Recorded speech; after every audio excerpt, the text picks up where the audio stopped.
ពេលមួយផ្លែតដើម្បីស្រឡាញ់ចំណាយពេលរាប់ឆ្នាំដើម្បីបំផ្លិចស្នេហាដំបូងស្រស់ស្អាតប្រៀបដូចថ្ងៃលិចតែមួយពព្រិចនាងលិចនៅស្នេហ៍មិនស្មងប្រហែលជាអូននាងមានថ្មីទេស្រចរណាយអូននាងក្បត់ប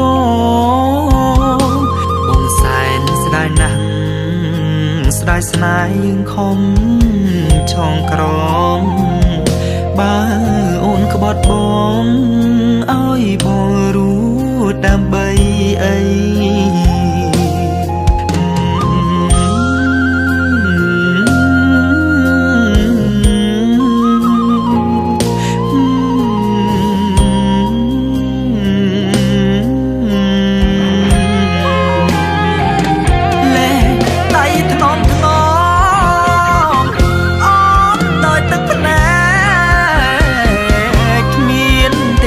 ស្អាយព្រោះតែ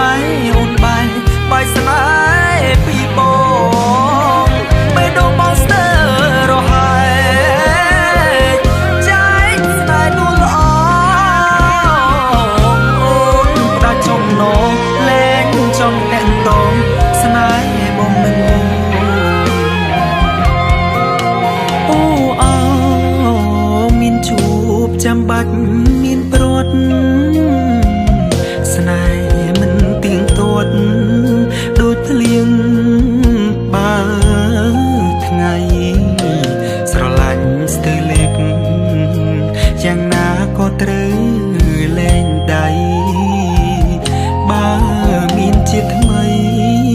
គុំជួបស្នេហ៍បែបនេះទៀត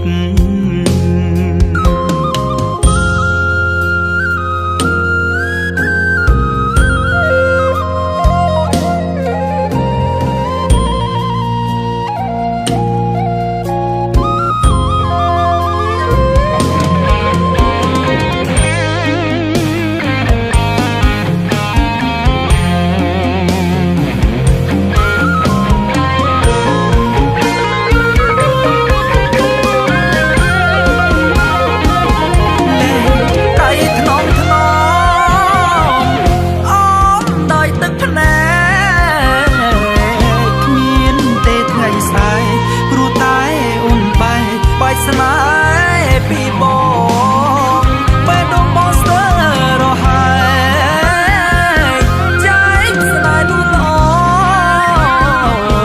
អូនផ្ដាច់ចំណងលែងចង់តែងតងស្នេហ៍បងនឹងអូ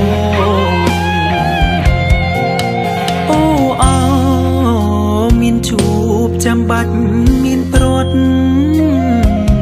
ស្នេហ៍មិនទៀងទាត់ដូចភ្លៀងបើថ្ងៃស្រឡាញ់ស្ទើរលេបយ៉ាងណាក៏ត្រូវលែងដៃបើមានជាតិថ្មីគុំជួបស្នេហ៍បែបនេះទៀត